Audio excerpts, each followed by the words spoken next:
Good morning to everyone. A blessed Sunday, and welcome again to our regular Sunday service. So, to start, we have the opening prayer of is Sister Merly here or Sister Melinda going to do the opening prayer?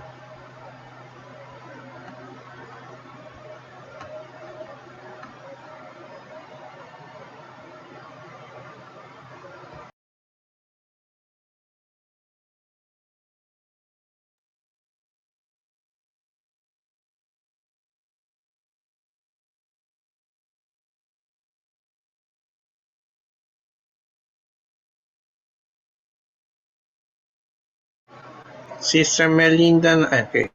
Okay na po yung mic.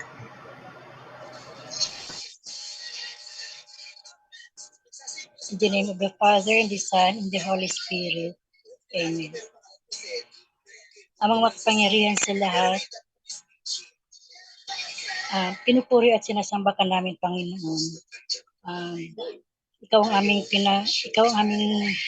nilalapitan, Panginoon, sa lahat naming mga pagkailangan ka namin, Lord God. Lord, i-bless mo po ang aming samahan ito, Lord. Si Brother Bert, ang aking mga kapatiran po dito, Lord. Si Maria Anilio, si Brother Bert, Sister Merly po, Abarca, Brother Albert, Sister Joy, Sister Merly, Lord God, i-bless mo po ang kaming mga pamilya po, Lord. Kami po ay nagsusumamo sa inyo, Panginoon. Nagabayan mo po kami, Panginoon. I-guide mo po kami sa tamang landas po, Lord.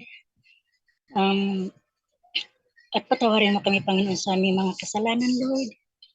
Sa aming mga paulit-ulit na pagkakamali, Panginoon. I-bless mo po kami, Lord. Yung mga lalo na sa ngayon, Lord, sa mga kabataan ay naliligaw po ng landas, Lord. Nalululong po sa mga masamang bisyo, Panginoon. I-bless mo po rin po sila, Panginoon. Tsaka yung lahat may mga sakit, Lord. I-help mo po sila, Panginoon. Gabayan mo po sila, tulungan mo po sila sa kanilang sa aming mga nararamdaman, Panginoon. Lord, i-bless mo rin po ang mga namumuno po dito, Panginoon, ang mga sa gobyerno, Lord. Ipuan mo po ang kanilang mga puso, Panginoon, na iwasan na po at alisin po sa kanilang mga puso yung mga corruption, Lord, lahat ng mga kasamaang ugali, Panginoon. Nagpapasalamat po kami, Panginoon, sa lahat ng mga biyaya at grasya, Lord God, na ipinagkaloob niyo po sa amin sa araw-araw, Panginoon. Maraming salamat po, Lord, sa aming good health, Lord. Maraming salamat po. In Jesus' name, I pray.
of the Lord, the Most High. The name of the Lord is a strong tower. The righteous run into it, and they are saved. The name of the Lord is a strong tower. The righteous run into it, and they are saved. Blessed be the name of the Lord. Blessed be the name of the Lord. Blessed be the name of the Lord, the Most High. Blessed be the name of the Lord. Blessed be the name of the Lord. Blessed be the name of the Lord, the Most High. The Lord is my tower. The Lord is my tower. And He gives me the power to tear down the works of the enemy. In a difficult hour, He will crush the devourer and bring the power of darkness underneath my feet. And bring the power of darkness underneath my feet.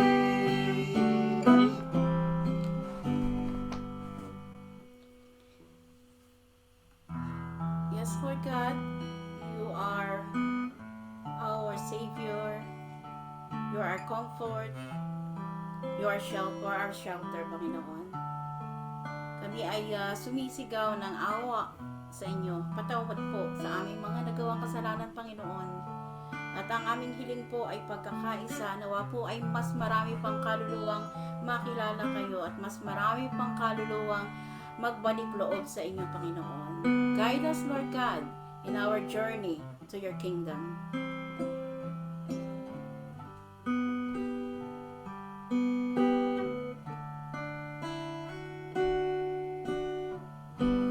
My Jesus, my Savior, Lord, there is none like you. All of my days, I want to praise the wonders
strength.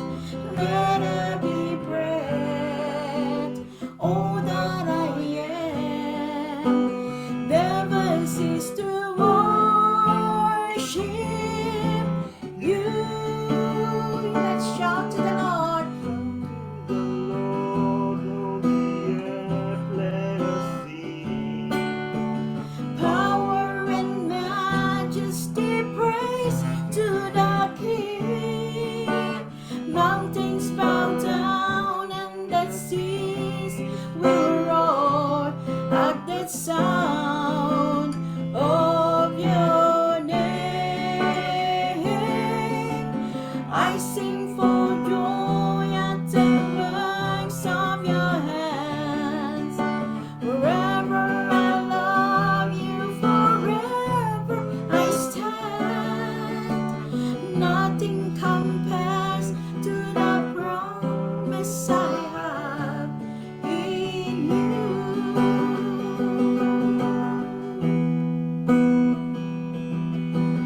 Nothing compares to the promise I have in you.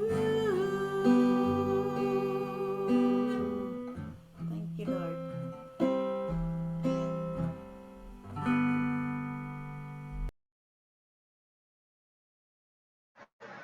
So after the praise and worship song will be the inspirational talk of Sister Shirley.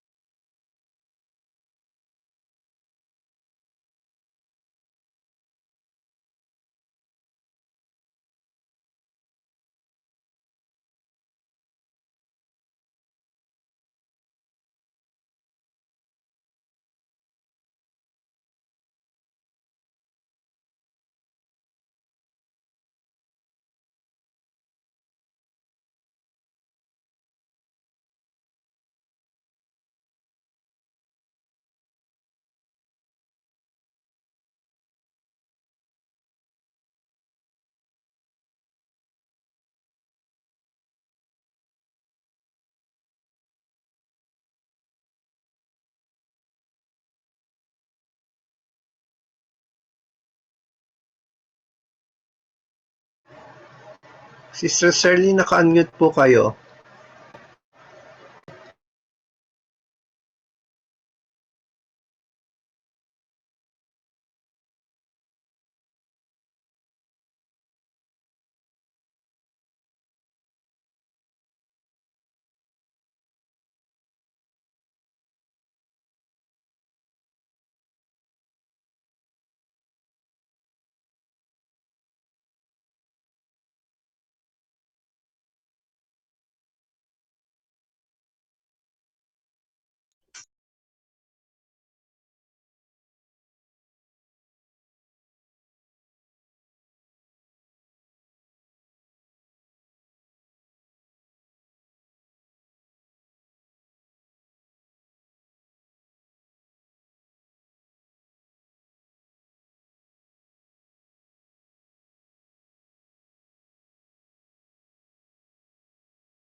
Ninang Shirley, mag-exit muna po kayo. Wala po kayong sound.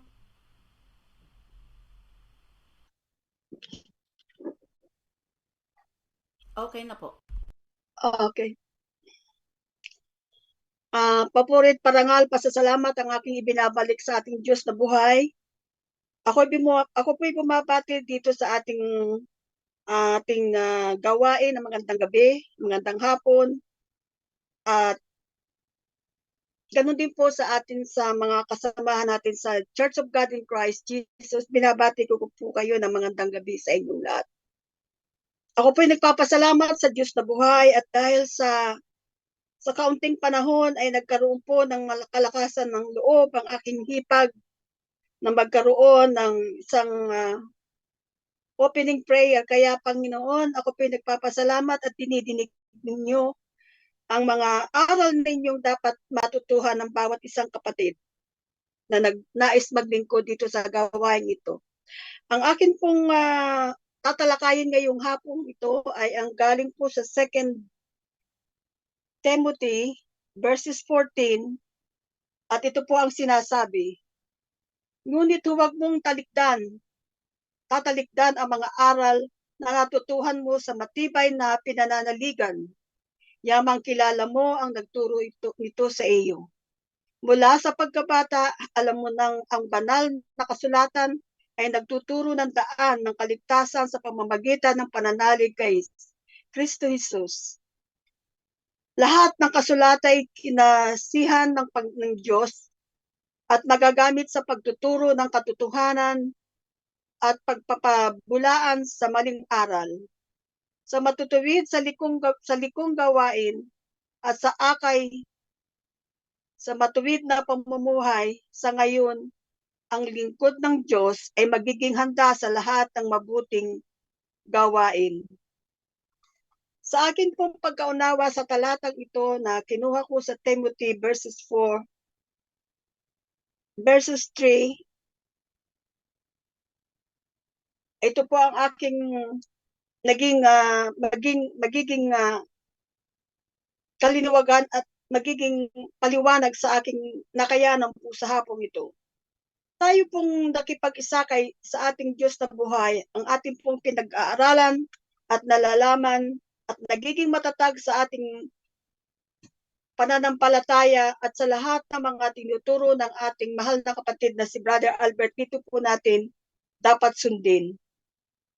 Tayo po ay simula sa ating kamusmusan, alam na natin po na tayo po ay merong banal na kasulatan at sino man po ang magturo nito ay tayo po ay dadaan sa tunay na landas sa kaligtasan ng ating pakikipag-isa sa Diyos at ang lahat ng pangangailangan sa pangangailangan ng ating pag-aaral ng katotohanan. Ang lahat ng ito po ay maitutuwid niya sa gawang matuwid. Ang lahat po ng maling ginagawa ay maitutuwid sa ating buhay, sa ating paniniwala. Ang ating paglingkod sa ating Panginoon ay magiging handa sa lahat ng takbo ng ating buhay at ang buong pagkatao po natin ay tayo magtatagumpay sa lahat ng bagay. Sa aking pong mga nararanasan sa buhay na ito, ating pong talikdan, huwag natin talikdan ang gawang mabuti upang tayo po ay mabuhay na matuwid at ang lahat ng masama ay ating talikdan. Huwag natin isa-isip at isabuhay dahil tayo po ay natututo na at nagkakaroon po tayo ng magandang kaaralan sa ating pakikipag-isa kay Kristo. Sa atin pong mga dapat gawin sa ating buhay ay dapat po nating gawin ang lahat ng bagay sa magandang paraan. Ang pakikitungo ay ating pong gawin upang tayo po magkaroon na magandang pakikisama sa ating kapwa. Ang lahat pong ito ay dapat nating itanim sa ating isip, sa ating puso, dahil ito po ay nakakamtan natin sa pang-araw-araw na pamumuhay. At gaya po ng aking sinabi, tayo po ay binago na ng ating Panginoon. Kaya ang pakikisama ang siyang pinakamahalaga sa ating mga natututuhan at ang lahat ng mga bagay na ating gawin ay nasa ating buong pagkatao.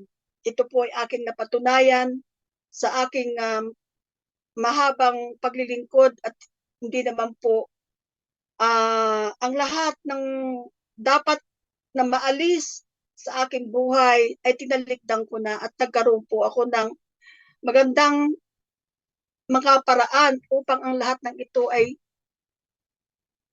mahaba pang paglilingkod at ang mahabang paglilingkod ay narito po ang kabutihan ng ating buhay. Sa ating pong paglilingkod na ito po ay maraming beses ko na pong napatunayan na ang ating mga pinag-aaralan ay hindi nasasayang dahil ako po ay maraming pinagdaanan, maraming mga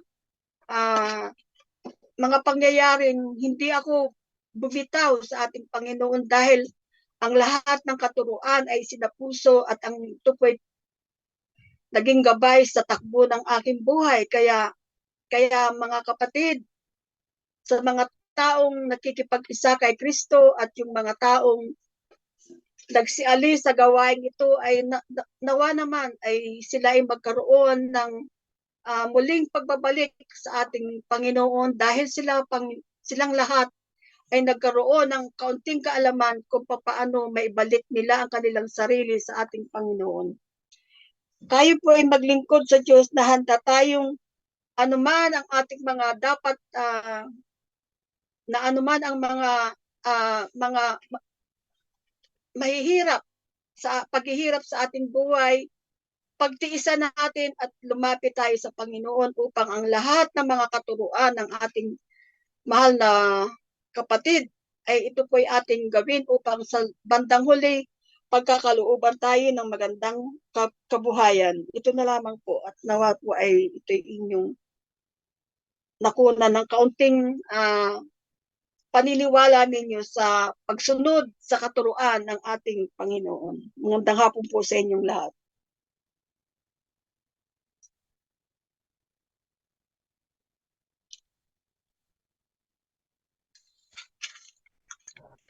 Thank you very much for Sister Shirley. So before we go with the preaching, we're going to sing the CQ first.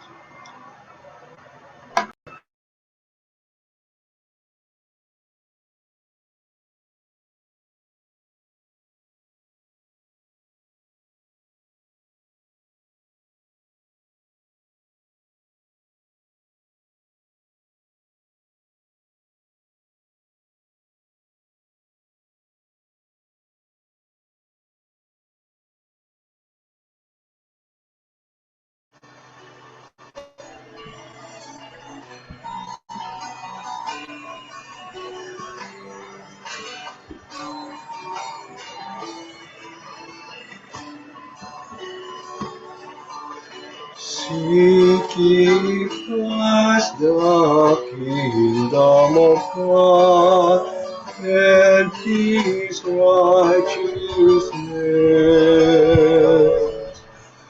and all these things shall be added unto you. Hallelujah, hallelujah.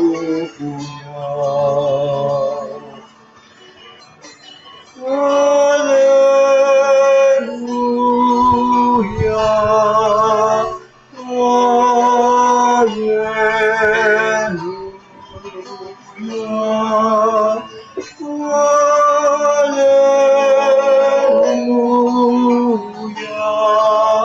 hallelujah, hallelujah,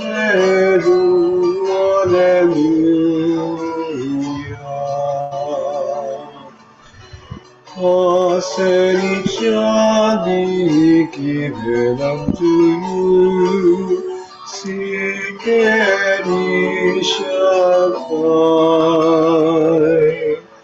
Knock and the door shall be opened unto you. Hallelujah, hallelujah. Hallelujah, hallelujah,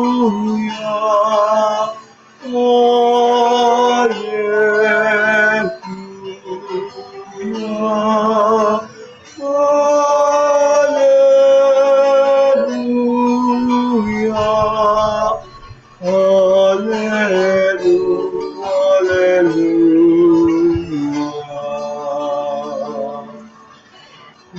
Man shall not live by bread alone, but by every word that proceeds from the mouth of God. Hallelujah, hallelujah.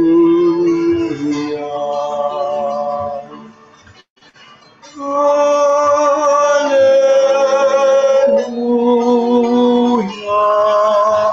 Hallelujah.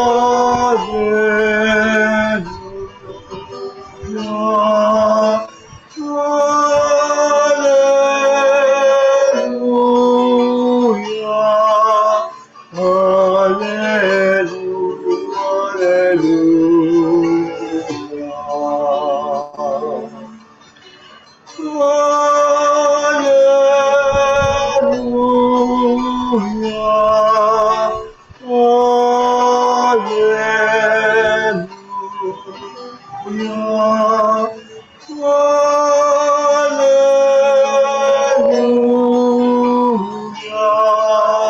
Hallelujah. Hallelujah. Hallelujah. Hallelujah.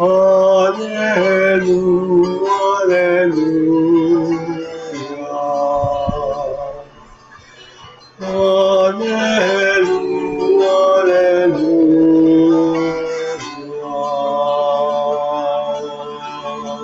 Hallelujah.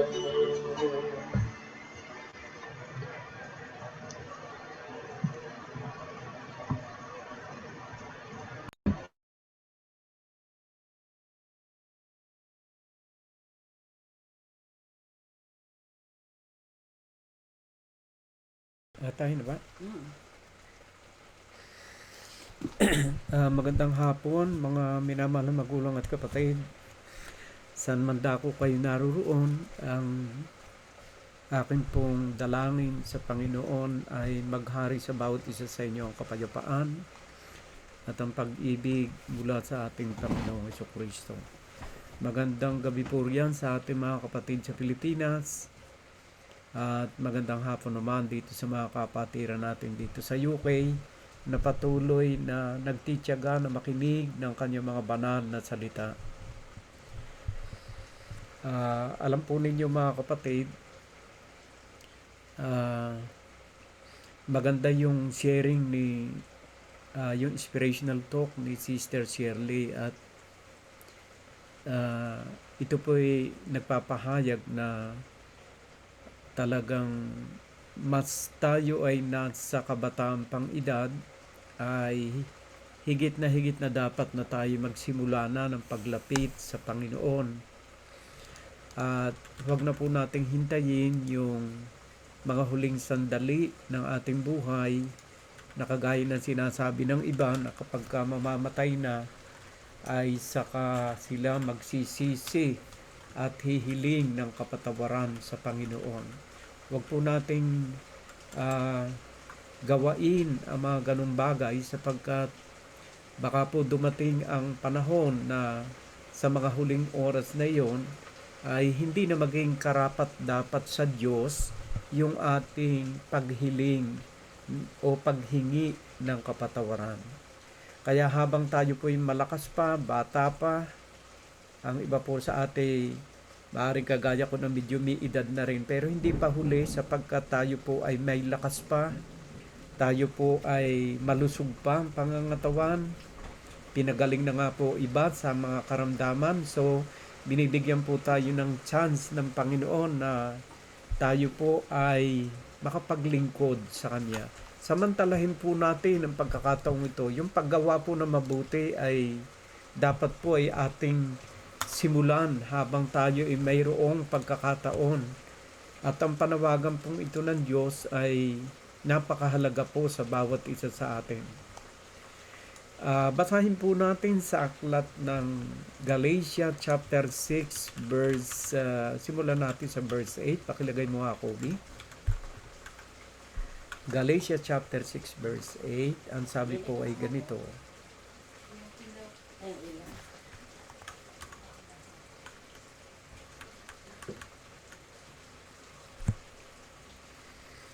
Ang sabi po rito sa wikang English, for the one who sow his own flesh will from the flesh reap corruption, but the one who sows to the Spirit will from the Spirit reap eternal life.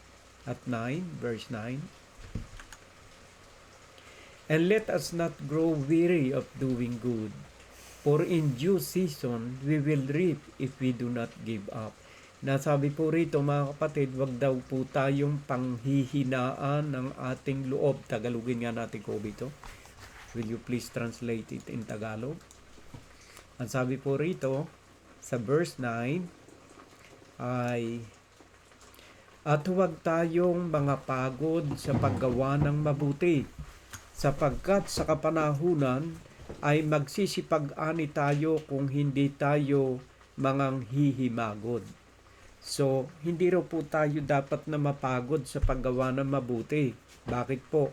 Sapagkat sa kapanahunan ay aanihin po natin ang lahat ng ating inihasik na mabuti. Ang tanong po, ano ba ang mabuti na sinasabi sa Biblia na dapat natin gawin?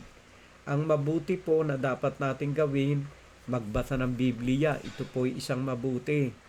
Yung ipahayag ang salita ng Diyos, isa pong bagay na mabuti, napakahalaga po yun. Sapagkat ang kabutihan po na ninanais ng Diyos ay yung kabutihan na kanyang sinasabi sa banal na kasulatan. Sabi nga po sa aklat ng Roma chapter 7 verse 12 ay ito po ang sinasabi. Romans chapter 7 verse 12 sa Tagalog na ako.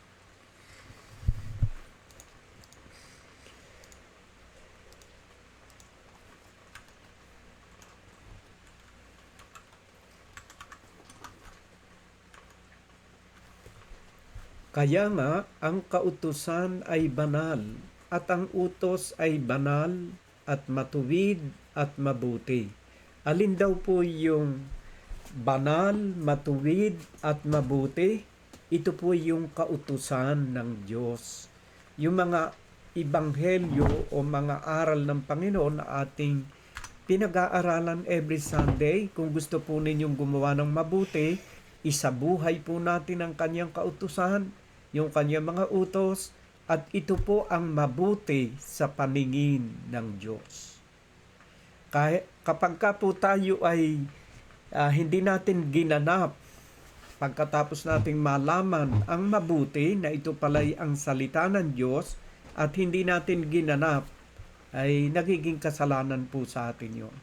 Kaya yung lahat ng mga utos at aral na ating napakinggan, mga kapatid, sa ating pagsamba sa Diyos, lalo na po yung uri ng ating pagsamba, dapat po, yun po ay mabuti at yun po ay dapat nating gampanan at samantalahin habang tayo ay malakas pang ating pangangatawan. Maaaring ang iba sa atin ay merong edad na rin, pero maswerte tayo sapagkat patuloy pa tayong binibigyan ng Diyos ng malusog at malakas na pangangatawan, nakakatawid sa mga mabibigat na mga karamdaman.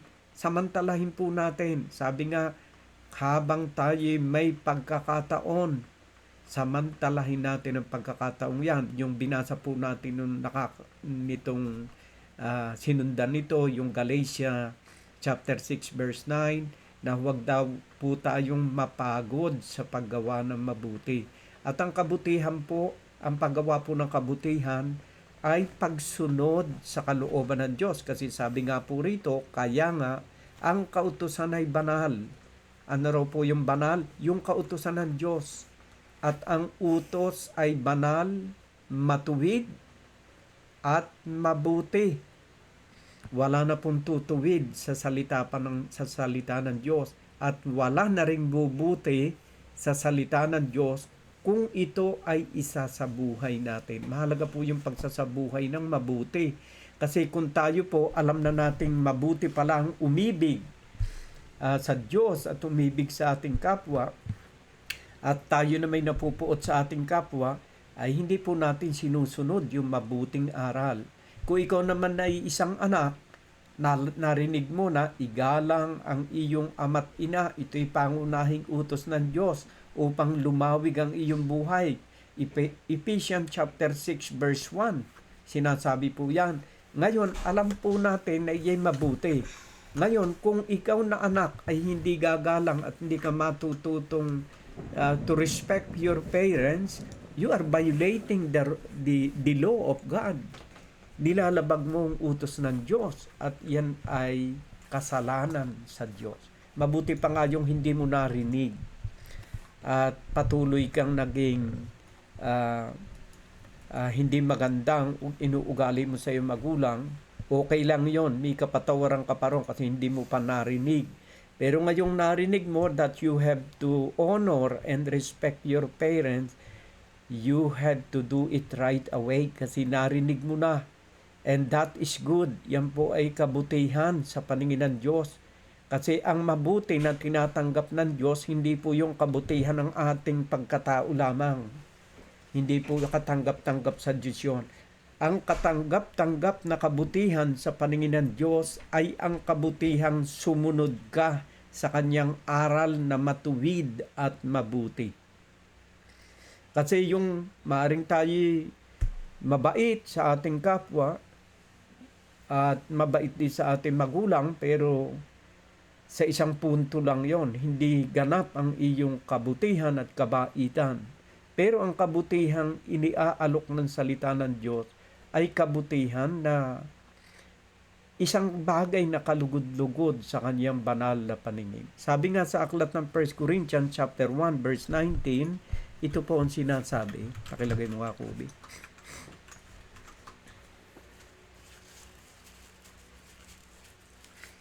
Ang sabi po rito sa 1 Corinthians chapter 1 verse 19, sapagkat nasusulat, iwawalat ko ang karunungan ng marurunong at isasawala ko ang kabaitan ng mababait. So, maring tayo ay mayroong mga parte ng kabaitan na parang likas tayong mabait, pero hindi po sapat yon. Kailangan yung ating kabaitan ay nababatay sa salita ng Diyos.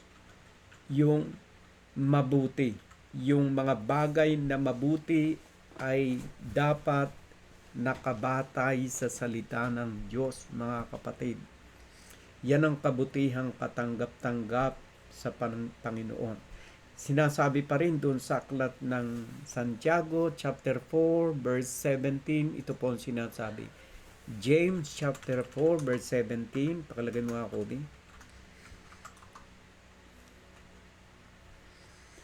Ang sabi po rito, sa nakakaalam nga ng paggawa ng mabuti at hindi ginagawa, ito'y kasalanan sa kanya. O ini-explain ko na po ito sa inyo kanina, mga kapatid. Nalalaman mo na ang paggalang at pagmamahal sa magulang ay mabuti. Kaya naman dapat isabuhay mo at isagawa na ikaw ay matutong gumalang at matutong sumunod sa iyong mga magulang sapagkat ito ang mabuti na katanggap-tanggap sa Diyos. Ito po'y utos ng Diyos. At kung ito'y ating ikakapit sa ating pang-araw-araw na buhay, tayo ay gumagawa ng mabuti sa paningin ng Diyos. Napakarami pong mga kautusan.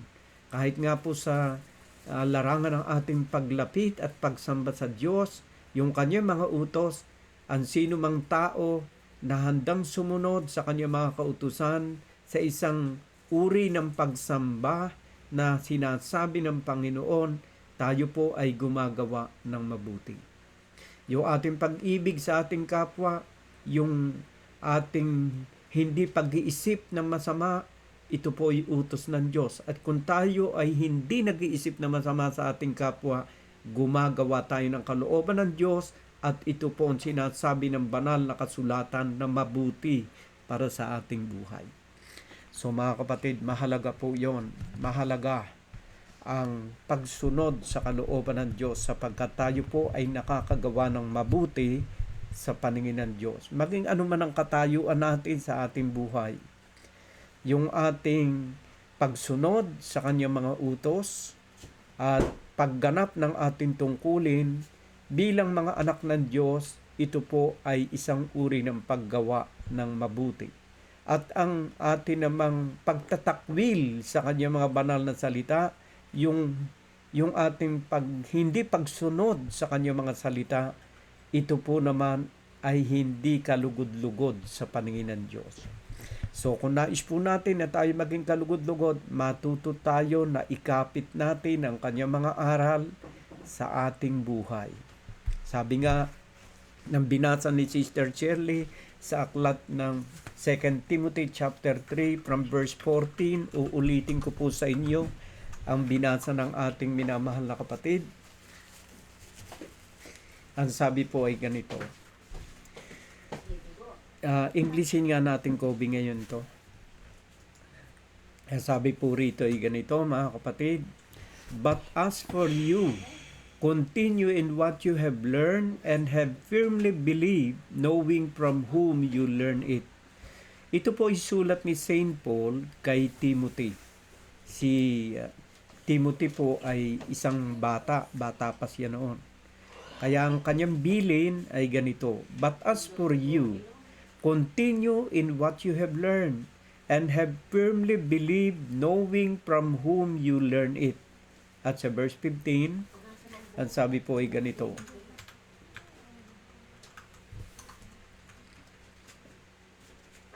and how from childhood you have been acquainted with the sacred writings, which are able to make you wise for salvation through faith in Christ Jesus. At mula sa iyong pagkabata ay Tagalogin nga natin, Kobe, pakitranslate mo sa Tagalog para hindi ako magkamali ng aking pagpapaliwanag dito. Ang sabi po rito, at mula sa pagkasanggol ay iyong nalalaman ng mga banal na kasulatan na makapagpapadunong sa iyo sa ikaliligtas sa pamamagitan ng pananampalataya kay Kristo Jesus. Tunay nga po, mga kapatid, kung sisimulan natin ngayong mga oras at sandaling ito, ang pakikinig ng kanyang mga banal na salita at pagsasabuhay nito, paggawa ng mabuti, ang sabi po rito, mula sa pagkasanggol ay yung nalalaman ng mga banal na kasulatan na makapagpapadunong sa iyo sa ikaliligtas sa pamamagitan ng pananampalataya kay Kristo. Alin daw po nagpapadunong sa isang tao upang siya maligtas? Yung banal na kasulatan. Kaya kailangan po natin na pag-aralan talaga ang banal na kasulatan upang tayo ay magkaroon ng karunungan. Karunungan para sa ikaliligtas ng ano? Ikaliligtas ng ano? Ikaliligtas ng kaluluwa. At sa pamamagitan ng pananampalataya kay Kristo Jesus. Nagpapadunong po ito. It will make us wise to salvation. Kung sa wikang Ingles. Pakilagay mo nga sa wikang English to, Kobe. And how from childhood you have been acquainted with the sacred writings which are able to make you wise for salvation through faith in Christ Jesus. So the sacred writing ang bibigay sa atin ng karunungan para sa ikaliligtas. Katunayan po, nagpapatalino talaga ang salita ng Diyos. Kung tayo po ay laging magninilay ng salita ng Diyos, tayo po ay bibigyan tayo ng kaalaman at karunungan para sa ikaliligtas ng ating kaluluwa. At yan po ay napatunayan ng mga unang mga tinawag ng Diyos na nagsipaglingkod sa Kanya. Sila po ay naging marunong, sila ay naging matalino sapagkat ang salita po ng Diyos nagpapatalino, nagpaparunong, nagpapadunong sa isang taong handang sumunod at magsabuhay ng kanyang mga banal na salita. Sabi nga po doon sa aklat ng Salmo 119 verse 97 98, 99, ito po ang sinasabi. 119, verse 97, ito po ang mga sinasabi ng banal na kasulatan. Ang sabi po rito ng sumulat ng aklat ng Salmo, "Oh, how I love your law. It is my meditation all the day." Pagka po pala ang ating meditation sa buong maghapon ay yung mga kautusan ng Diyos, ito po ang mangyayari sa 98. Ang sabi po ay ganito, "Your commandments make me wiser than my enemies, for it is ever with me." At sa verse 99, "I have more understanding than all my teachers, for your testimonies are my meditation." At sa 100, "I understand more than the aged, for I keep your precept." So malinaw po mga kapatid na talagang nagpapadunong ang salita ng Diyos. Nagpapadunong sa anong paraan? Sa ikaliligtas ng ating kaluluwa. Because darating ang panahon, tayong lahat titindig sa hukuman ng Panginoon sapagkat itinakda ng Diyos yung araw ng ating pagtindig sa kanyang banal na harapan.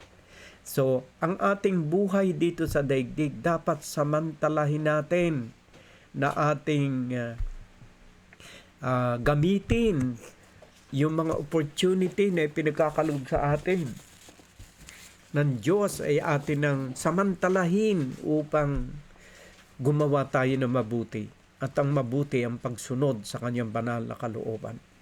Bibigyan tayo ng karunungan, ng katalinuhan upang tayo ay makarating doon sa ating inaasam-asam na kaligtasan sa pamamagitan ng ating Panginoong Hesukristo. Ituloy natin ang pagbasa doon sa aklat ng 2 Corinthians chapter 3 verse 15. Pakilagay mo nga ako, Bi.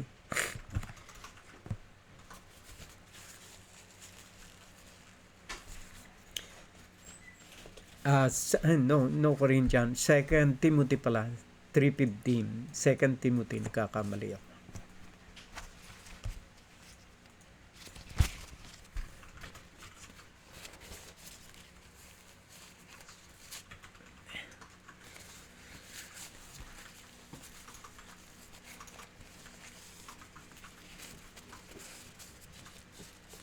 And how from childhood you have been acquainted with the sacred writing which are able to make you wise for salvation through faith in Christ Jesus. Alam po ninyo itong si Timothy ay noong siya tawagin ng Panginoon ay siya bata pa. At ang kanyang karunungan sa salita ng Diyos ay galing sa kanyang mga ninuno. Kasi yung mga ninuno po ni Timothy ay malalapit na sila sa Diyos. Kaya isa pong napakagandang halimbawa sa ating mga anak, yung makita nila na tayo ay laging nakikinig, nagninilay sa mga salita ng Diyos, nagbabasa ng salita ng Diyos. Napakaganda pong halimbawa yan sa mga bata o sa mga anak. At yan po natin sinisimulan na ang ating mga anak ay sanayin sa kabutihan na itinuturo ng ating Panginoon. Yan po naganap sa buhay ni Timothy. Nung siya po ay tawagin ng Panginoon, bata pa po siya.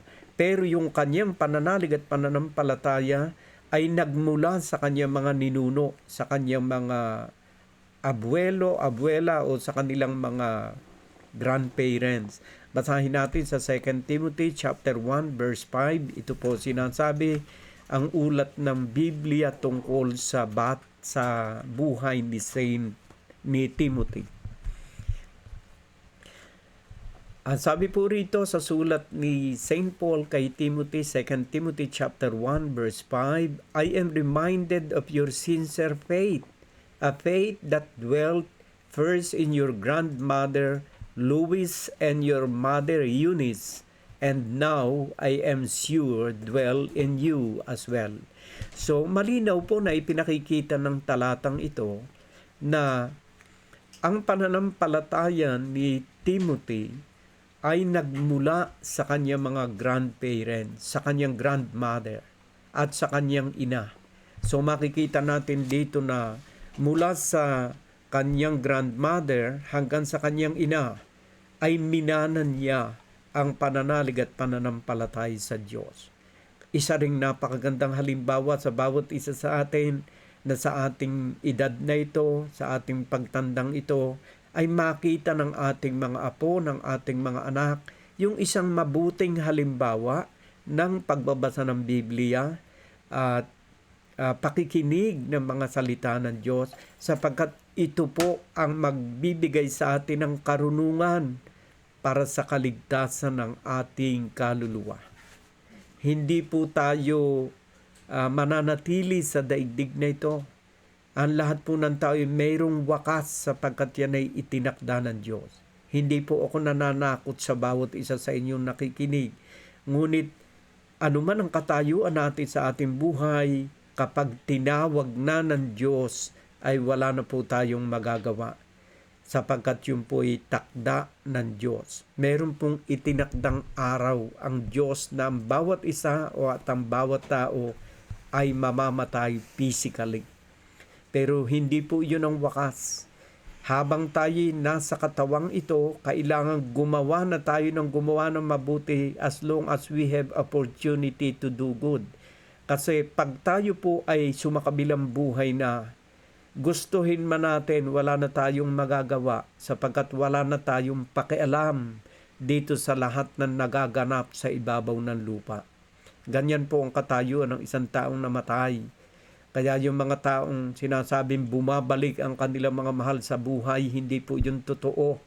Ginagaya ng mga masasamang espiritu po yon na nagkukunwaring siya ang kanyang ama at ina na bumabalik. Hindi po yun totoo. Sapagkat ito po ang katotohanan nakalagay sa banal na kasulatan. Sa aklat po ng Ecclesiastes chapter 9 verse 5, ito po ang sinasabi, mga kapatid.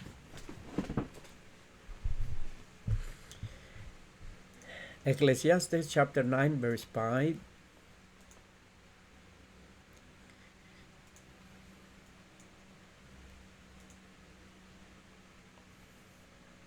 At sabi po rito, for the living know that they will die, but the dead know nothing, and they have no more reward, for the memory of them is forgotten. Sa verse 6, their love and their hate and their envy have already perished, and forever they have no more share in all that is done under the sun. Yan po ang katayuan ng isang taong namatay na. Tagalogin natin, Kobe, mula sa verse 5. At sabi po ay ganito. Wikang Tagalog, Kobe. Sapagkat nalalaman ng mga buhay na sila'y mga mamatay. Tama po yun. Alam natin, tayo magwawakas sa mundong to. Ngunit hindi nalalaman ng patay ang anumang bagay, ni mayroon pa man silang kagantihan, sapagkat ang alaala sa kanila ay nakalimutan. Sa verse 6, maging ang kanilang pag-ibig, gaya ng kanilang pagtatanim at ng kanilang pananaghili ay nawala ngayon. Nawala man silang anumang bahagi pa na magpakailanman sa anumang bagay na nagawa sa ilalim ng araw. So yung pong mga taong nangamatay, nasa Diyos na po ang mga iyon. Hindi na po sila makakabalik pa dito sa daigdig na ito. At kung meron man tayo mga napapansin na bumabalik, ay yan po ay lalang na ng mga masasamang espiritu. Sapagkat sa katotohanan po ang isang namatay na ay hindi na po nakakabalik. Kung ganito ang katayuan ng isang taong namamatay, ano ang dapat nating gawin? Basahin natin dito rin sa aklat na ito, Ecclesiastes chapter 9 verse 10. Ito po ang sinasabi.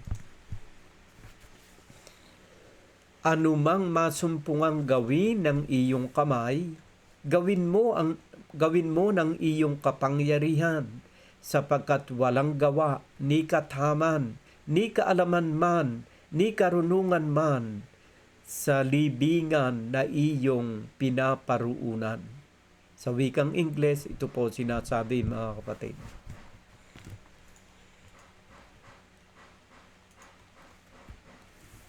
Whatever your hand finds to do, do it with your might.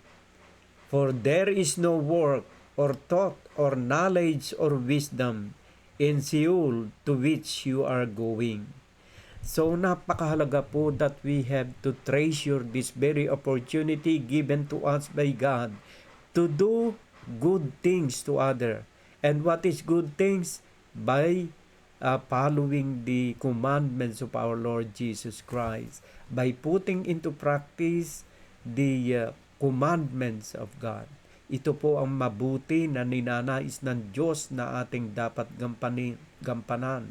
At ang pagsunod po sa kalooban ng Diyos, kailangan po 100%. Hindi po pwede yung kalahati. Kaya nga sabi nga po ng Diyos, iibigin mo ang Panginoon Diyos ng buong puso, ng buong isip, ng buong lakas, at ng buong kaluluwa. Ibig sabihin po, the whole, ibig sabihin kabuuan ng iyong pagkatao. Kaya nga sabi rito, whatever your hand finds to do, do it with your might. For there is no work or thought or knowledge or wisdom and skill to which you are going. Samantalahin natin ito, mga kapatid. Gumawa na tayo na mabuti, sumunod na tayo sa kalooban ng Diyos. Matuto na tayong gumalang sa ating mga mahal sa buhay, sa inyong mga magulang, maging tapat sa iyong asawa, huwag maging boses sa mga asawa, pasakop ang mga babae sa asawa. Ito po yung mga utos na mabuti na dapat nating sundin, mga kapatid, as we go along in this life. We have to practice all of these commandments of God because it will bring us to salvation. Darating po ang wakas ng buhay ng bawat tao. Kailangan po tayo ay maging handa sapagkat itinakda po ng Diyos na tayo ay mawawala sa daigdig na ito isang araw. Hindi po ako nananakot. Sabi po yan ng banal na kasulatan. Basahin po natin sa aklat ng Hebrew chapter 9 verse 27. Ito po sinasabi.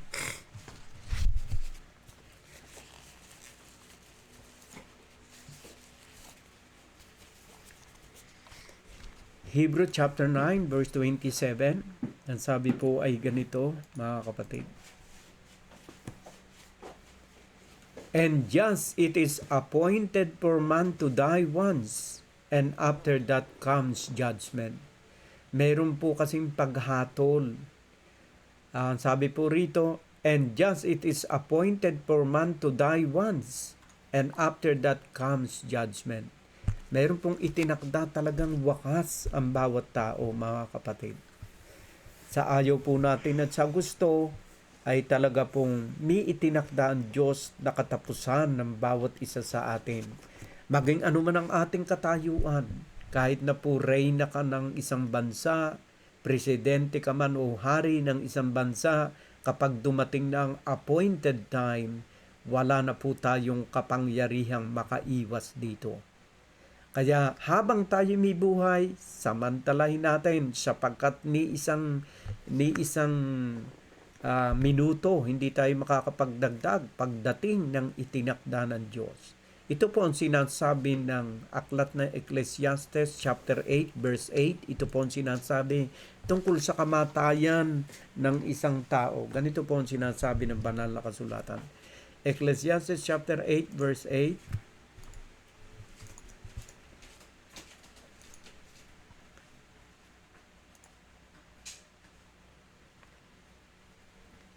Ecclesiastes chapter 8 verse 8, hindi chapter 9, Kobe.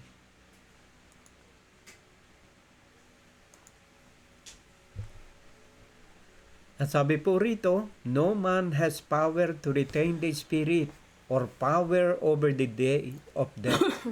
There is no discharge from war, nor will wickedness deliver those who are given to it. Pakitagalugin nga natin, Kobe.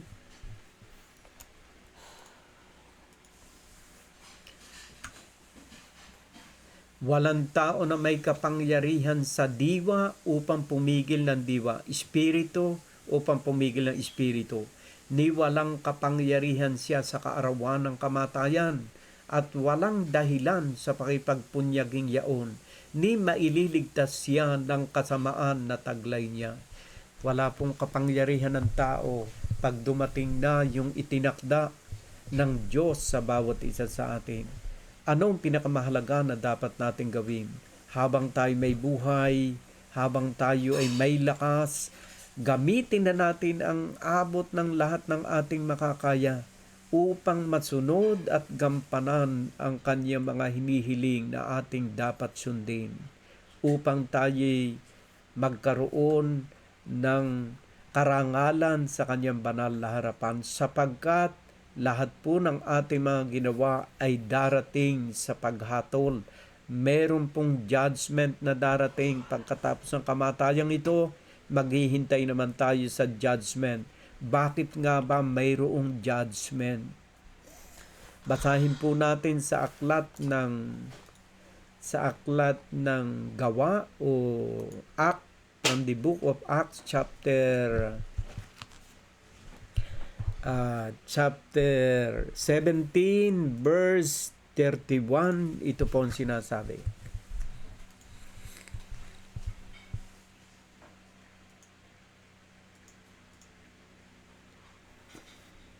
Sapagkat siya'y nagtakda ng isang araw na kanyang ipaghuhukom sa sanlibutan, ayon sa katuwiran sa pamamagitan ng lalaking kanyang itinalaga, na ito'y pinatunayan niya sa lahat ng mga tao na siya'y buhayin niyang mag-uli sa mga patay. So talaga pong nasusulat, siya'y nagtakda ng isang araw na kanyang ipaghuhukom sa sanlibutan. So yan po yung pagkatapos ng kamatay ng ating physical body, naghihintay naman tayo sa araw ng kanyang paghuhukom. Bakit ba kailangan ng paghuhukom? Samantalang dito sa lupa ay marami nang naging hukom. Marami ng mga abogado, nag-aral ng mga batas ng daigdig na ito. Bakit meron pang paghuhukom sa kabila? Kasi po, hindi po perfect ang ating justice system dito sa lupa. Marami pong nabilanggo at napawalang sala na hindi naman sila ang tunay na gumawa, pero sila'y nabilanggo, at meron namang tunay na gumawa ng kasalanan, pero hindi sila nabilanggo. Imperfect ang ating justice system. Merong mga bata na inabort ng mga doktor na hindi napaparusahan ng mga doktor. Ni ang kanyang ina ay hindi napaparusahan kahit na ipinalaglag niya ang kanyang sariling anak. So, during the judgment day, ang katuwiran ng bawat isa ay sasakan niya. Ang ginawang kabutihan ng iyong ina, sasakan niya. Ang ginawang kasamaan niya sa kanyang buhay, sasakan niya rin. Tayong lahat ay may kani-kanyang pananagutan sa lahat ng ating mga ginagawang mabuti at masama, sapagkat ang justice system ng Panginoon ay isang perfect na justice. Walang makalilibre dito, walang palakasan dito, sapagkat ang bawat isa'y mananagot ayon sa kanyang ginawa noong siya'y nasa kanyang katawan pa. Basahin po natin sa aklat ng 2 Corinthians chapter 5 verse 10. Ito po ang sinasabi, mga kapatid.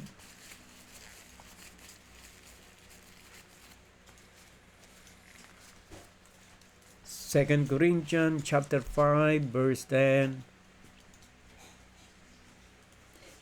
2 Corinthians chapter 5 verse 10.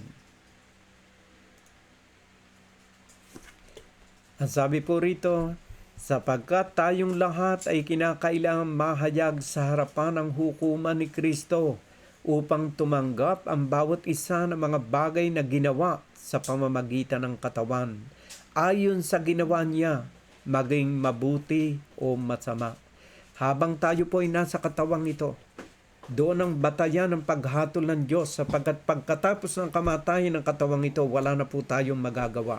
Kung ang ginawa nating lahat nung tayo ay nasa katawan pa ay puro kasamaan, natatapos po yon sa kamatayan ng ating katawan. Ngunit pagtindig natin sa hukuman ni Kristo, kung anumang kasamaan ang ginawa natin sa ating katawang ito, bubuklatin ang aklat ng buhay. The book of life will be open and you will be judged according to the books. And what is the books? That is the Bible. Itong ating pinag-aaralan.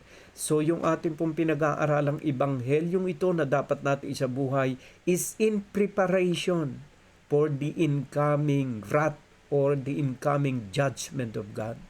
Kailangan po ay makapaghanda tayo habang mayroong pagkakataon, mga kapatid, sapagkat pag dumating na po sa kinuha ng ating marupok na katawan at buhay na ito, wala na po tayong magagawa kundi titindig na tayo sa harapan ng hukuman ni Kristo upang magsulit tayo ng lahat ng ating mga ginawa at mapalad tayo, mga kapatid, sapagkat ngayon pa may ginagawanan niya tayong matalino for salvation, being wise to salvation. Why? Sa pamamagitan ng pagsunod sa kanyang banal na kalooban na siyang itinuturo every Sunday. Katunayan po, ngayon lamang ninyo naririnig ang mga ganitong uri ng aral. Matagal-tagal na rin tayo sa iba't ibang relihiyon na ating kinaaniban. Ngunit hindi natin naririnig na ganito pala ang plano ng Diyos, ganito pala ang nais ng Diyos sa bawat isa sa atin. And we are very lucky sapagkat tinuturuan tayo upang tayo ay maligtas sa darating na galit ng Panginoon. Basahin po natin sa nawala sa isipan ko yung verse na sasabihin ko. Meron pong darating na paghuhukom, mga kapatid, na kailangan nating sa aklat ng John chapter 5 verse 28, 29. Ito po sinasabi, pakilagay mo nga, John chapter 5 verses 28, 29 and 30. Pakilagay mo nga, Kobe.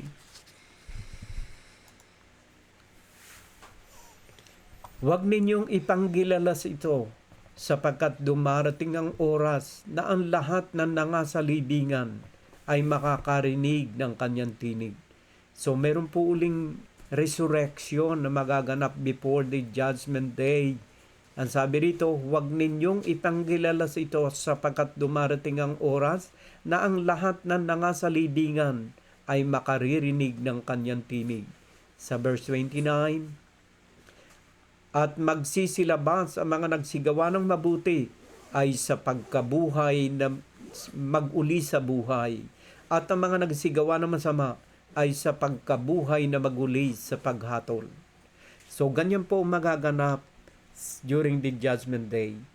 Muli tayong bibigyan ng buhay upang humarap sa hukuman ni Kristo.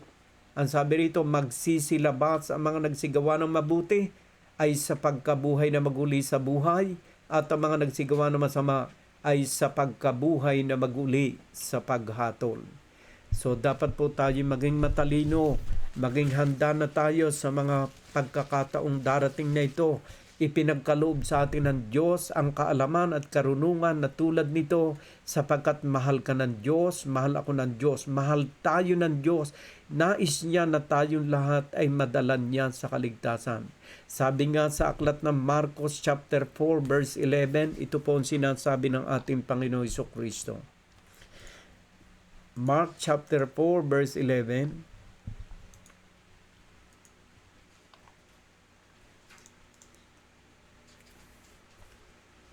Mark chapter 4.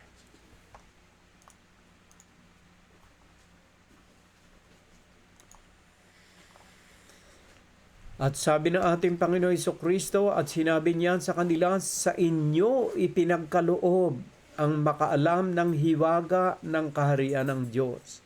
Datapwat sa kanilang nangasalabas, ang lahat ng mga bagay ay ginawa sa pamamagitan ng talinghaga. So we have to take this very opportunity. We are given the chance to be saved by the gospel of our Lord Jesus Christ. Ang sabi rito, Englishin nga natin ng kaunti ito, Kobe, yung Mark 4:11. Ang sabi po rito, upang 4:11 English. And he said to them, "To you has been given the secret of the kingdom of God, but for those outside, everything is in parables." So, yung pong karunungang ito ay kaloob ng Diyos. Hindi po ito nakakamit sa pag-aaral sa mga seminaryo. Ito po'y kaloob ng Diyos. Kalinaw nga po sinasabi, "To you has been given the secret of the kingdom of God." Ang pagkaunawa po sa salita ng Diyos ay kaloob ng Diyos. Hindi po dahil sa mga pag-aaral o pinag-aralan natin sa mga universidad. Ito po ay kaloob ng Diyos. Kagaya po na naganap sa mga apostoles sa aklat ng Gawa, chapter 4, verse 13. Ito po ang sinasabi. Act chapter 4, verse 13.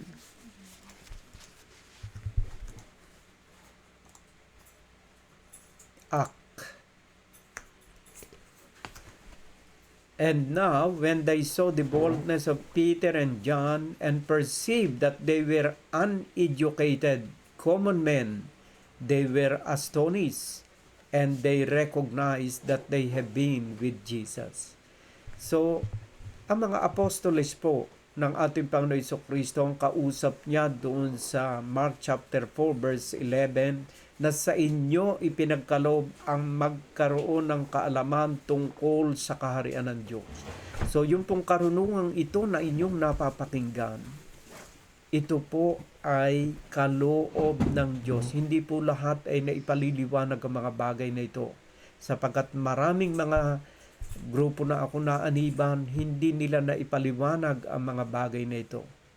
Pero ngayon mga kapatid, malinaw na itinararating sa atin ng Panginoon ang mystery of the gospel, yung misteryo ng kanyang mga banal na salita ay ipinagkakaloob sa atin dito sa Church of God in Christ Jesus. So we are very lucky.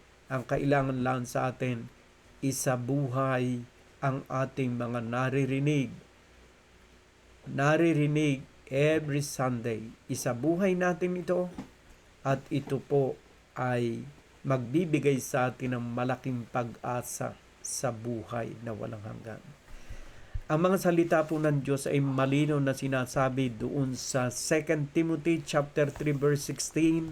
Ganito po ang mga salita ng Diyos sa English, Kobe.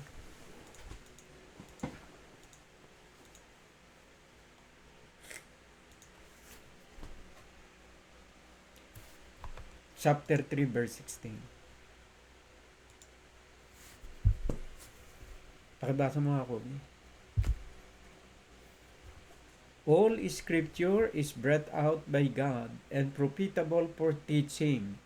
So ito po ay profitable for teaching, for reproof, for correction, and for training in righteousness. Magagamit po sa pagtuturo, sa pagsaway o pagtutubig, at sa pagsasanay sa kabutihan. Kailangan po tayo ay masanay sa kabutihan at ang righteousness po, yan po yung aral ng Diyos. Sa pagsaway, ikinukorek po yung ating mga maling ginagawa ng salita ng Diyos. Huwag po tayong magagalit kapag nakakarinig tayo ng mga bagay na pagtutuwid ng salita ng Diyos. Kasi kailangan po itong maganap sa ating buhay. Sapagkat alam ng Diyos, hindi naman lahat ng ating mga ginagawa ay tama. Ako po, napakaraming mali na ginagawa. Until now, ako rin po ay marami pa rin nagagawang mali na ako'y handang pakorek sa Panginoon. Handa akong pasaway sa kanyang mga salita. Handa akong paturo sa kanyang mga salita. Kasi akala po ninyo ako nagtuturo.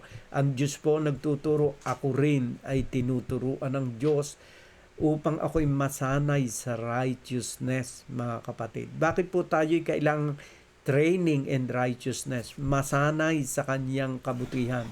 Sa verse 17, ito po ang sinasabi. Verse 17, that the man of God may be competent, equipped for every good work. Tayo po'y hinahasa niya sa kanyang mga banal na salita upang tayo maging ganap sa paggawa ng mabuti sa ating kapwa. Ang layunin po ng Ebanghelyo ng ating Panginoon Jesucristo is to equip us for every good work. Tayo po ay bigyan ng karunungan, kaalaman upang makagawa ng mabuti. Iyan po ang katuruan ng Panginoon. Mga kapatid, alam ko yung mga aral at pananalitang ito ng Panginoon ay hindi madali. Pero gusto ng Panginoon 100% na sundin natin ito. Hindi lamang sa ating sariling kakayanan sapagkat nagbibigay din ng Diyos ng kaalaman upang tayo ay masunod natin ang kanyang kalooban. Nagpadala siya ng banal na Espiritu upang siyang tumulong sa atin sa panahon ng ating mga kahinaan. Basahin po natin sa aklat ng Romans chapter 8 verse 26. Pakilagay mo nga, Kobe. Romans chapter 8 verse 26. Ito po sinasabi. Likewise, the Spirit help us in our weakness, for we do not know what to pray for as we ought, but the Spirit Himself intercede for us with groaning too deep for words. So, ang banal na Espiritu po'y ipinadadala ng Diyos sa bawat isa sa atin upang tayo ay tulungan. Ang banal na Espiritu po ang tutulong sa atin, kaya we must always pray for the guidance of the Holy Spirit. Basahin natin sa aklat ng John chapter 14 verse 26. Ito po ang sinasabi. John chapter 14 verse 26.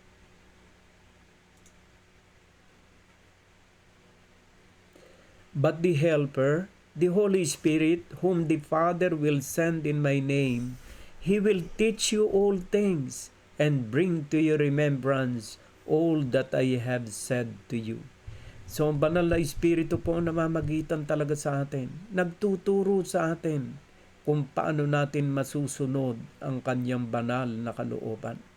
Ang banal na Espiritu ang pangunahing tumutulong sa atin upang tayo ay iligtas sa lahat ng uri ng kasamaan. Kaya dapat tayong manatiling nagdadasal sa banal na Espiritu. Basahin po natin ang Ephesians chapter 6 verse 17. Ito po ang sinasabi.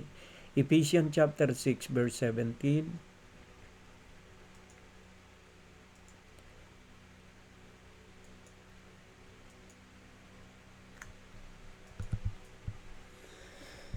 Ephesians chapter 6 verse 17. And take the helmet of salvation and the swords of the Spirit. Sa verse 16, pakilagay mo nga.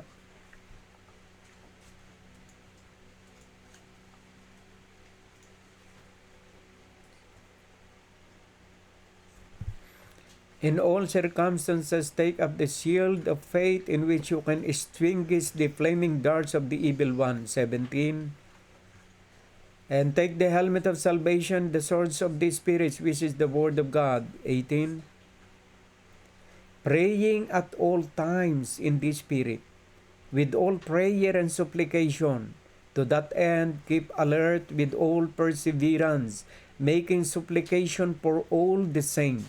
So, praying at all times in the Spirit. Lagi po tayong magdadasal for the guidance of the Holy Spirit. Siya po ang pangunahing tigapagtanggol ng mga Kristiyano, ang banal na Espiritu na ipinadala ng ating Panginoon Jesucristo nang siya bumalik na sa langit. Hindi raw niya tayo gagawing orphan.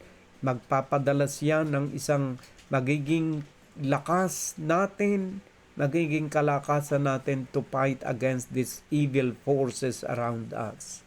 So, mahalaga po yan. At hindi lamang ang banal na Espiritu ang pinadadala niya. Ganon din po na nagpapadala siya ng mga anghel. Basahin po natin sa aklat ng Psalm chapter 34 verse 7. Ito po ang sinasabi. Psalm chapter 34 verse 7.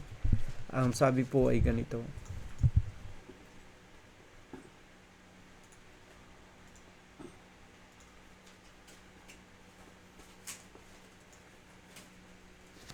The angel of the Lord encamps around those who fear Him and delivers them. Hindi lamang po ang banal na Espiritu ipinadala ng Diyos, nagpapadala rin siya ng mga anghel. At ang sabi rito, the angel of the Lord encamps around those who fear Him and delivers Him, at inililigtas sila. Tunay nga po mga kapatid, tayo po ay dapat na maging mapagdasal sa banal na Espiritu na siyang unang-unang tumutulong sa bawat isa sa atin. And we must also know that the angel of the Lord, yung mga anghel ng Diyos, nagpapadala siya sa mga taong may takot sa Kanya, sumasampalatay sa Kanya, at ginagamit ng Panginoon ang mga anghel na ito upang tayo ay iligtas. Lagi po natin tatandaan yan. At sa Psalm chapter 35 verse 5, ito po sinasabi. Psalm chapter 35 verse 5, ito po sinasabi.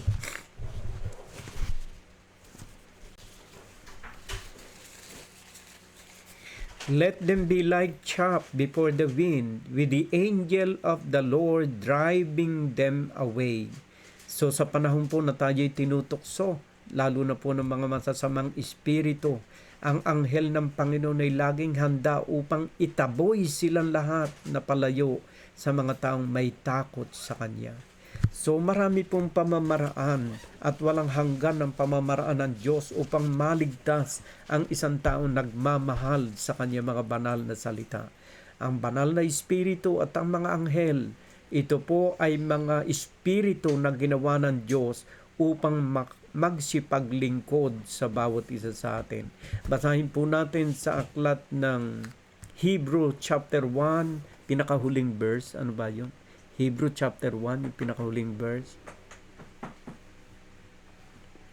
Hebrew chapter 1, pinakahuling verse. Ang nakalagay po rito ay ganito. Verse 13 muna. And to which of the angel has he ever said, sit at my right hand, until I make your enemies a footstool for your feet? And verse 14, are they not all ministering spirits sent out to serve for the sake of those who are to inherit salvation? So tayo po ay subject to inherit salvation because of the teaching or the gospel of our Lord Jesus Christ. We are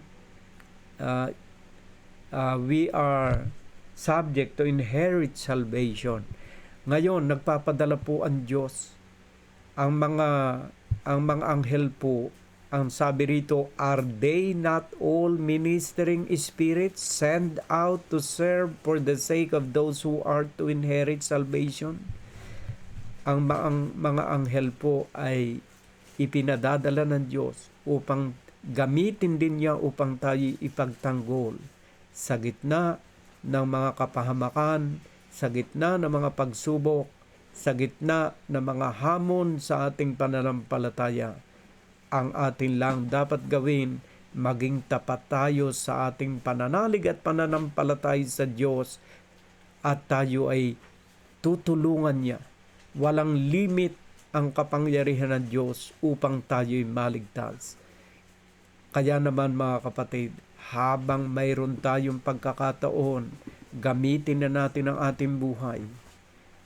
Sapagkat ang ating buhay sa daigdig na ito hindi permanente. Sabi nga ng Biblia, para lang tayong vapor o singaw, sandaling lumitaw at sandali ring nawawala. Basahin natin sa aklat ng James chapter 4 verse 14, ito po ang sinasabi.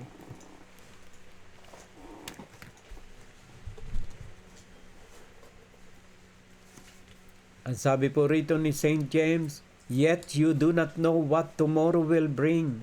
Alam po ninyo, the nearest future is tomorrow. pero hindi pa rin natin alam kung ano magaganap ng araw ng bukas. Ang sabi niya rito, yet you do not know what tomorrow will bring. What is your life?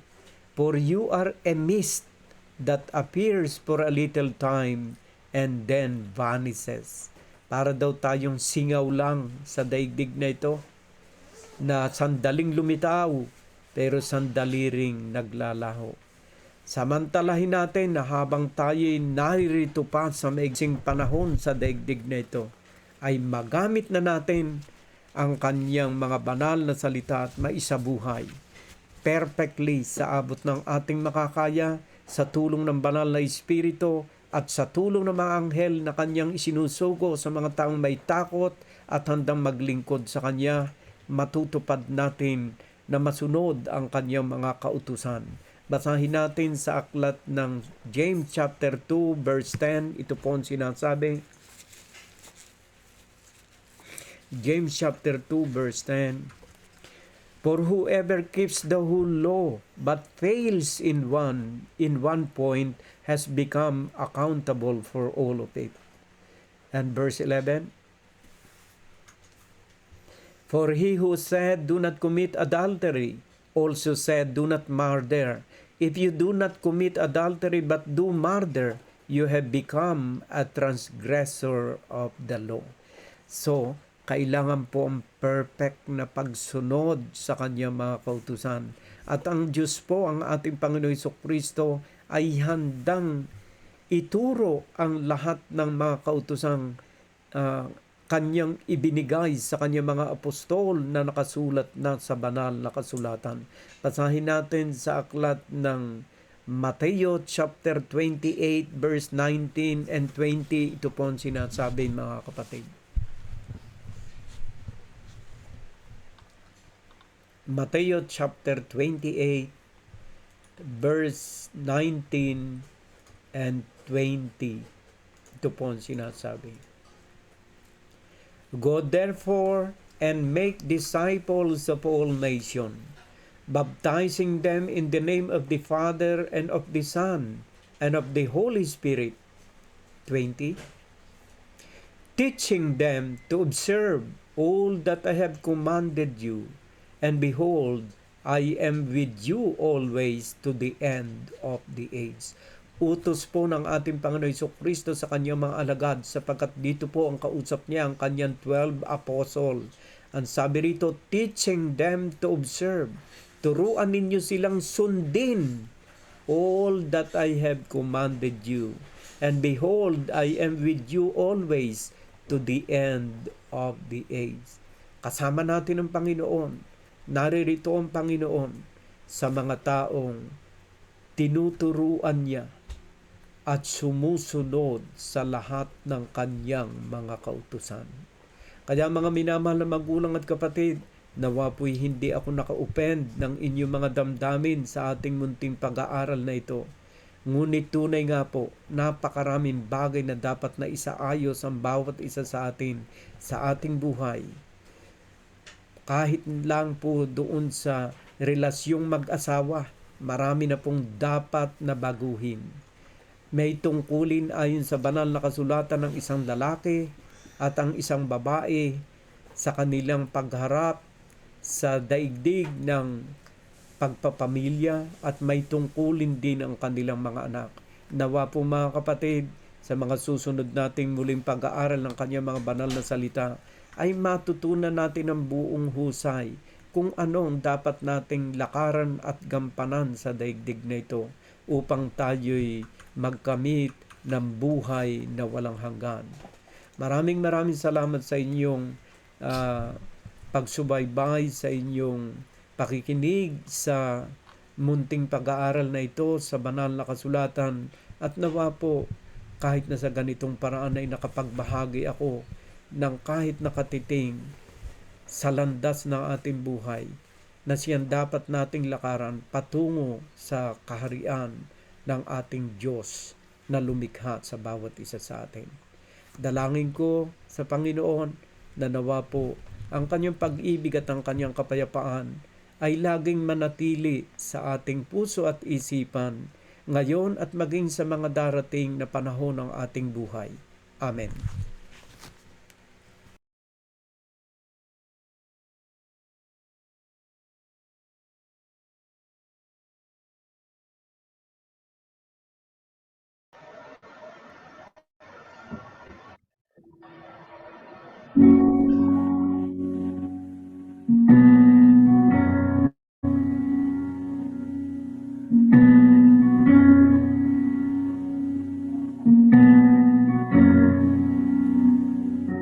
I love you, Lord, for your mercy never fails me. All my days I've been held in your hands. From the moment that I wake up until I lay my head, oh, I will sing of the goodness of God. And all my life you have been faithful. All my life you have been so good. With every breath that I am able, oh, I will sing of the goodness of God. I love your voice. You have led me through the fire, the darkest night. You are close like no other. I've known you as a father. I've known you as a friend, and I have lived in the goodness of God. All my life you have been faithful. All my life you have been so good. With every breath that I am able, oh, I will sing of the goodness of God. Your goodness is running after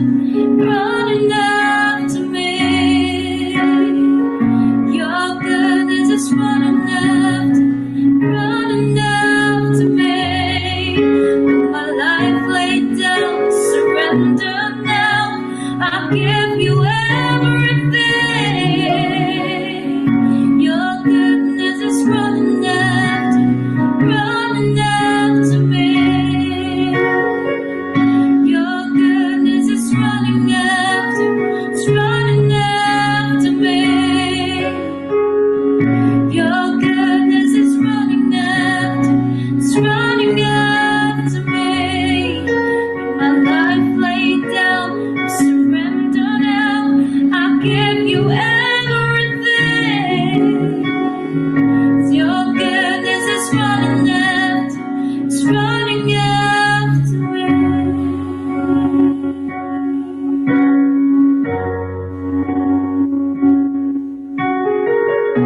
And all my life you have been faithful. All my life you have been so good. With every breath that I am able, oh, I'm gonna sing of the goodness of God. 'Cause all my life you have been faithful. All my life you have been so good. With every breath that I am able, oh, I'm gonna sing of the goodness of God. I'm gonna sing of the goodness of God.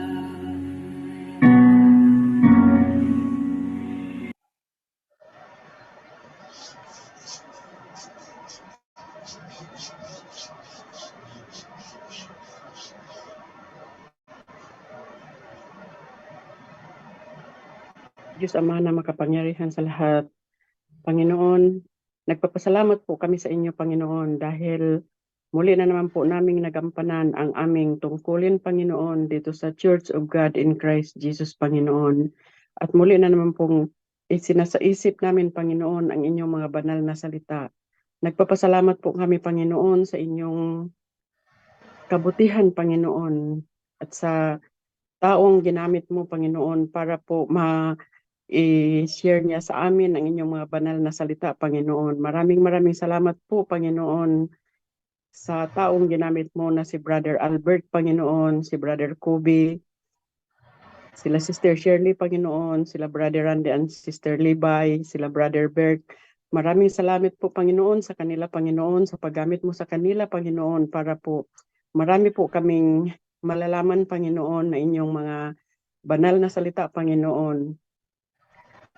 Nagpapasalamat po kami sa kanila, Panginoon. Ganon po, Panginoon. Bigyan niyo po sila, Panginoon, ng good health, Panginoon. 10 ng kanyang pamilya, Panginoon, si Brother Albert, Panginoon. Huwag niyo po siyang pabayaan, Panginoon, na may madapuan po siya ng kung ano pong karamdaman, Panginoon, para po lagi po niyang magampanan, Panginoon, ang kanyang tungkulin, Panginoon, ang kanyang pagsusumika, Panginoon, para po mai-share niya sa amin, Panginoon, ang kanyang mga nalalaman na galing sa inyo, Panginoon. Bigyan niyo po siya, Panginoon, ng good health palagi, Panginoon, 10 ng kanyang pamilya, Lord. At lagi niyo po siyang gabayan, Panginoon, at lagi po ninyo siyang bigyan ng kaalaman, marami pang kaalaman, Panginoon, para po mas marami pa siyang ma-share sa amin, Panginoon, na inyong mga banal na salita. Maraming salamat din po, Lord, kay Sister Shirley, Panginoon, dahil isa rin po siyang nagsusumika para po mabigyan kami ng mga kaalaman, Panginoon, ma-share po niya sa amin ang mga banal na salita, Panginoon, na nanggagaling sa inyo, Lord. Lagi niyo rin po siyang gabayan, Panginoon, at bigyan lagi ng good health, Panginoon. At naway matapos na po, Panginoon, ang kanilang tahanan, Panginoon, na kanilang pinapagawa para po magsama-sama na sila ng kanyang buong pamilya, Lord. Ganon din po, Lord, si Sister Levi at si Brother Randy, Panginoon. 10 ng kanilang pamilya, Panginoon. Lagi niyo po silang gabayan, Panginoon. Ilayo niyo po sila sa mga kapahamakan, Panginoon. At lagi niyo po silang gabayan, Panginoon, lalo na po ang kanyang anak, Panginoon, na nagdadalang tao, Lord. Lagi niyo pong hipuin, Panginoon, ang bata, Panginoon, sa kanyang sinapupunan na maging good health, Panginoon, at naway lumaki po, Panginoon, pag isinilang niya, naway lumaki po, Panginoon, na sumusunod sa inyong mga kautusan, Panginoon. Maraming salamat po, Lord, sa inyong kabutihan, Panginoon. Ganon din po, Lord, si Brother Bert, Panginoon, 10 ng kanyang pamilya, Lord. Lagi niyo rin po siyang gabayan, Panginoon. Huwag niyo po silang pababayaan, Lord. Bigyan niyo rin po sila ng good health, Panginoon. Lord, ganon din po, Lord, ang aming mga kapatid sa Pilipinas, Panginoon, sila Sister Joyce, Sister Merly, Sister Melinda, Panginoon.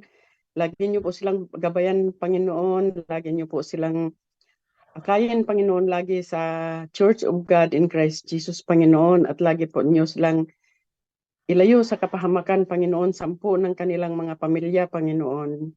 Lord, ganun din po, Lord, ang aking pamilya sa Pilipinas, Panginoon. Inaabot ko rin po sila sa inyo, Panginoon. Kayo na po ang bahala sa kanila, Lord. Alam ko po, Lord, na kayo po ang higit na makapangyarihan sa lahat, Panginoon, na makakaagapay sa kanila, Panginoon, at maggabay, Panginoon, sa aking mga manugang, Panginoon, na nagsisilbi sa bayan, Panginoon. Lagi niyo po silang gabayan, Panginoon. Ang aking asawa, Panginoon, na araw-araw umaalis, na pumupunta sa taniman, Panginoon. Ilayo niyo po siya lagi sa kapahamakan, Lord. Ganon din po, Lord, ang aking kapatid, Panginoon, na may nararamdaman, Panginoon. Dinaramdam niya ngayon, Panginoon, ang kanyang sakit, Panginoon. Hipuin niyo po siya, Panginoon, na hindi po niya mararamdaman ang kahit na anong sakit, Panginoon, at pagalingin niyo po siya, Panginoon. Hipuin niyo po, Panginoon, ng inyong mga palad, Panginoon, ang kanyang sakit, Panginoon, naway mawala po, Panginoon, na parang bula, Panginoon. Alam ko po, Lord, na kayo po ang pinakamagaling na doktor, Panginoon. Ganon din po, Lord, ang aking mga anak, Panginoon, ang aking anak na si Binbin, Panginoon. Hipuin niyo po palagi, Panginoon, at liwanagan niyo po palagi ang kanyang kaisipan, Panginoon, na magbago siya, Panginoon, tuluyan na po siyang magbago, Panginoon, at maisip po niya, Panginoon, na siya ang padre de pamilya ng kanyang mga anak, Panginoon. Hipuin niyo po ang kanyang isip, Panginoon, at liwanagan niyo po, hipuin niyo po ang kanyang puso, Panginoon, at liwanagan niyo po ang kanyang kaisipan, Lord. Naway, isang araw, Panginoon, alam ko po, Lord, na kayo ang makapangyarihan na makapagpapabago sa kanya, Panginoon. At isang araw, Panginoon, alam ko po na biglaan lang siyang magbago, Panginoon, sa pamamagitan ninyo, Lord. Maraming salamat po, Lord, sa paggabay sa akin, Panginoon, lalo na po ang aking anak, Panginoon, na nasa Hong Kong, Panginoon, naway isang araw na makabalik siya sa pakikinig sa inyong mga banal na salita, Panginoon. Alam ko po, Panginoon, na nasa puso niya, Panginoon, ang gustong makinig dito sa inyong sa aming Church of God in Christ Jesus, Panginoon. Maraming salamat din po, Panginoon, sa paggabay ninyo sa akin, Lord, na inilalayo niyo po ako sa kapahamakan, Panginoon, at alam ko po, Lord, na hindi niyo ako pinababayaan, Lord. Alam ko po na nandiyan kayo sa tabi ko palagi, Panginoon, at lagi niyo akong igigina-guide, Panginoon. Maraming salamat po, Lord, sa lahat ng mga blessings, Panginoon. At alam ko po, Lord, na darating ang araw, Panginoon, na matutupad din po ang lahat ng hinihiling ko sa inyo, Lord.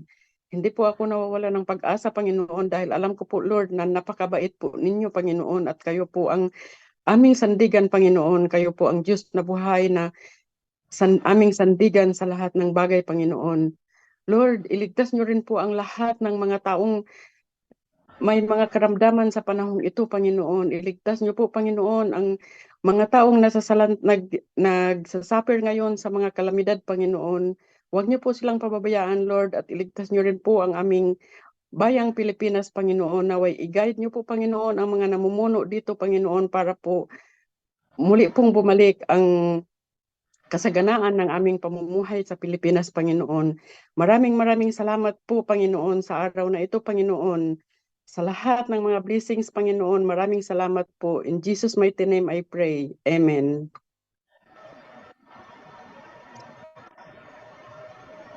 Kapatid, let's sing Thank You, Lord.